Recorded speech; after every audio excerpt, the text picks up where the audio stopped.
This video is going to be on the topic of Christianity and the differences between the Protestant faiths and the Catholic Church. And I did extensive study on this, um, the differences between them. And the reason, if you really want to know the bottom line difference between them, what the cause was, it was pride. Human pride caused the separation from the church, from the Catholic Church. But in this video, I wanted to kind of point out what the different beliefs are, and to see here with a few evidence, I did some of the evidence I have to see if it justifies being separate from the Catholic Church, if it's truly based on just doctrine or dogma. My whole thing, well, Protestants take the point of view is you only need Scripture, the Bible alone is all you need. But my problem with that, and if you look at it from a logical standpoint, I take the same approach to this stuff as I do, like, is there a God? You have to look at these things logically. With this, if you have a book, let's say there's a book written, okay? The subject and content of that book is written after the fact. All the things in the books or the scriptures were written after the fact. For instance, Christ told his disciples, go out and preach the Gospels. Christ did not write books himself. Christ instructed his followers, the disciples, not to write, to rather preach the oral gospel.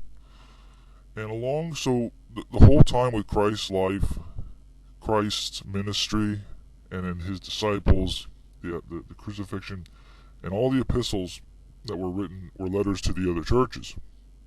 When he talks of teaching the gospel, he's talking about the oral gospel, the traditions. And this is what drove me toward the Catholic Church. If you look at the dates that these gospels were written, Matthew, the Gospel of Matthew, was written anywhere from 70 to 100 AD or 80 to 90 AD.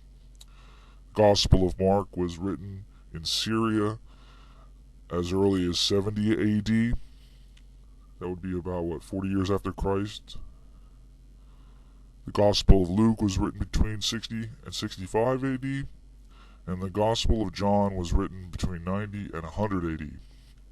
So that's, at least 20, 30 years, 40 years after Christ. So that's like people writing about World War II after it happened. Okay. And then a lot of your antagonists of Christianity will say, well, a lot could be lost in there. Not true with the Catholic Church because they had tradition. I came across a book, a document, I would say. It's called the Didache, Didace. This was the first manual of the Catholic Church. And it was written, the first copy was written between 40 and 60 AD, before or during the earliest Gospels being written.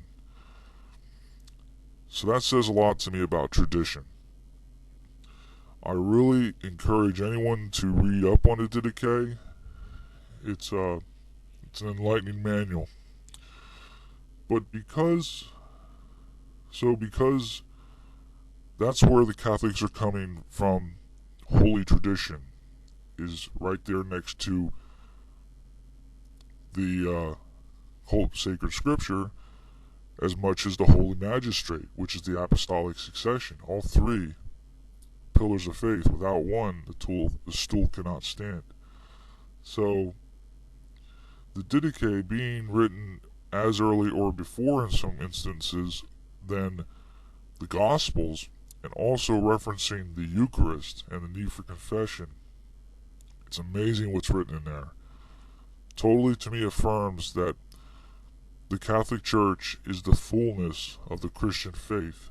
And that's not to say that Protestants aren't good Christians. and that they don't believe in salvation. I mean, everything they believe in, we believe in. Unfortunately, for some Protestants, they don't believe in all the tenets of the Catholic Church.